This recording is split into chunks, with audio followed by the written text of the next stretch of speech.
4:00 pa lang ng umaga, gising na si Nene.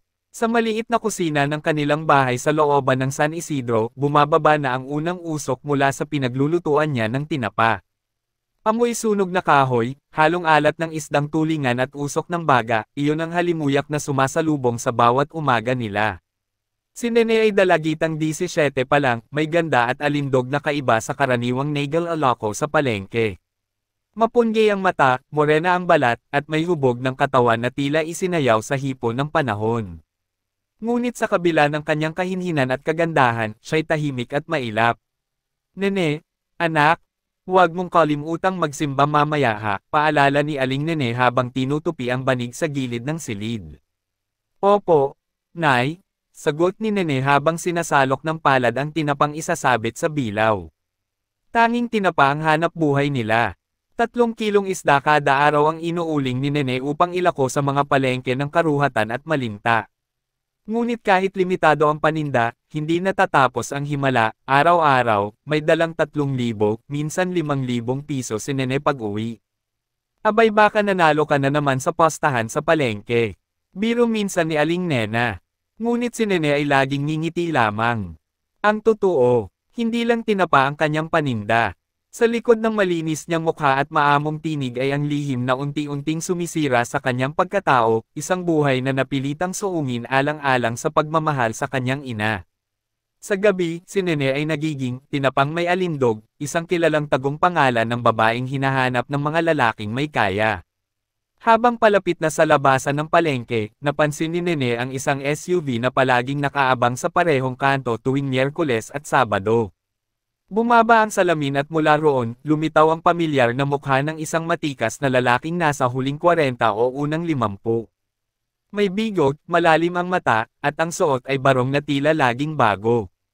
Miss Nene, bati ng lalaki. May tinapa ka pa ba? Opo, Sir Ernesto. 10 pa po ang natira. Gusto niyo po lahat, gaya ng dati. Lahat. Si Don Ernesto Santiago ay byudo, kilalang may-ari ng isang chain ng mga hardware store sa buong Valenzuela at Bulacan. May yaman, may impluwensya, at higit sa lahat, may nagliliyab na damdamin sa magagandang tulad ni Nene. Ngunit kakaiba ang pagtrato niya sa dalaga, hindi marahas, hindi bastos. Palaging may respeto. Ano pa ang ibang paninda mo, Nene? Tanong nito minsan, habang iniaabot ang sobra. Tiningnan siya ni Nene sa salamin ng kotse. Kung gusto niyo po, may mainit akong alok na mas masarap pa sa tinapa. At doon nagsimula ang lahat. Mula sa motel sa tabi ng NLEX, nauwi sila sa tagpong mas personal. Mga gabi ng luhuran at ungol, ng halik at bulong. Ngunit kakaiba si Don Ernesto. Hindi siya kagaya ng ibang lalaki. Sa kanya, si Nene ay tila reyna, hindi laruan. At unti-unti, ang mga yakap ay naging totoo. Ang mga regalo ay may kasamang tanong. Gusto mo bang umalis na sa ganitong buhay? Ngunit habang lalo siyang nasasanay sa kayamanan at aliw, lalong mabigat sa dibdib ni Nene ang kanyang lihim. Tuwing uuwi siya sa kanilang bahay, tinatitigan niya ang kanyang ina. Inosente, walang muwang. Isang dakilang ina na pinagsisikapan niyang pag-inuwain, ngunit hindi alam ang tunay na kapalit ng salapi. Anak, gusto mo bang mag-enroll ulit sa kolehiyo? Tanong minsan ni Aling Nena. May sobra tayong pera, pwede kang kumuha ng HRM o kahit education. Ngunit hindi nakasagot si Nene. Tumingin lang siya sa kawalan. Dahil paano nga ba siya babalik sa paaralan kung ang kanyang pangalan ay bukang bibig na ng mga lalaking may asawang palihim siyang tinatagpo. Isang gabi, habang nakahiga sa kama ni Don Ernesto matapos ang kanilang pagsasayaw sa aliw, tinanong siya nito. Nene, iniisip mo ba minsan ang pag-ibig? Neil Ingon. Siya ng dalaga. Hindi po yata para sa tulad ko ang pag-ibig, sir. Marumi na po ako. Ngunit ngumiti si Don Ernesto, kung marumi ka, edi ako'y lason na rin. Pero sa bawat pagtingin ko sa'yo, may nakikita akong bagong simula. Ipaglaban mo ang sarili mo, Nene. Hindi lang katawan ang dapat mong alukan, kundi puso. At sa unang pagkakataon, hindi tinapa o pera ang inabot ni Nene kay Don Ernesto, kundi ang sarili niyang luha. Umiyak siya. Umiyak sa unang pagkakataon bilang babae, hindi bilang kalakal. Gabi. Tahimik ang paligid ng looban. Malamig ang hangin at tanging huni ng kuliglig ang naririnig habang nasa harap ng bahay si Aling Nena, pinapasok ang mga damit na tinuyo sa sampayan. Dumating si Nene, hindi gaya ng dati, walang ngiti, walang bilaw, at walang perang iniabot. Anak, ayos ka lang ba? Bakit parang pagod ka? Tanong ni Aling Nena, sabay kuha ng basang buhok ni Nene at pinisil ito sa lamang.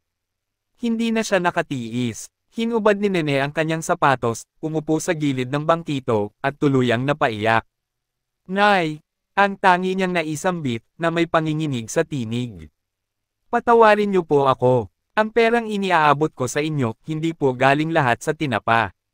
Napatigil si Aling Nena. Nangingilid ang luha sa kanyang mga mata ngunit wala pa ring imak.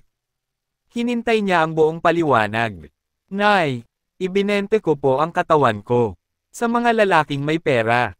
Sa motel. Sa mga bahay nila. Sa sasakyan. Lahat po iyon, ginawa ko para lang mabigyan kayo ng maayos na buhay. Ayoko na pong makitang nagdurusa kayo. Nanginginig ang mga kamay ni Aling Nena. Tumayo siya, tila lalapit sa anak upang batukon, ngunit niyakap na lang niya ito ng mahigpit. Anak, hindi ko alam. Bakit hindi mo sinabi? Bakit mo tiniis mag-isa ang ganitong pasan? Umiyak ng husto si Nene sa bisig ng ina. Hindi niya inasahan ang pagtanggap na iyon. Sa halip na galit, ang natanggap niya ay pangunawa. Hindi ako sang-ayon sa ginawa mo, anak, wika ni Aling Nena.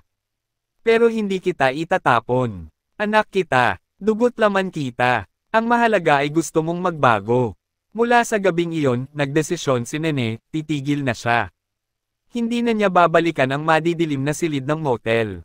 Isang huling gabi na lang, isang palam. Tumawag si Don Ernesto. Nene, gusto kitang makita. Sa dati nating lugar. Bagamat nag-aalangan, sumunod si Nene. Sa silid ng motel, tahimik silang nagkatinginan. Hindi agad naghubad. Hindi agad naglapit. Sir, wika ni Nene, ito na po ang huli. Napatigil si Don Ernesto. Huli. Tumango si Nene. Ayoko na pong ibenta ang sarili ko. Ayoko na pong mabuhay sa kasinungalingan. Gusto ko pong maging totoo. Gusto ko pong maging marangal. Ngunit sa halip na malungkot, ngumiti si Don Ernesto. Tumayo ito, kinuha ang kanyang jacket at ibinalot sa katawan ni Nene. Hindi mo kailangang magpaalam, Nene. Dahil matagal ko ng desisyong iahon ka mula sa ganitong buhay. Hindi ko lang alam kung handa ka na. Handa na po ako, kung tatanggapin niyo ako hindi bilang tinapa, kundi bilang si Nene, isang babaeng dating naligaw, pero gusto ng magbago.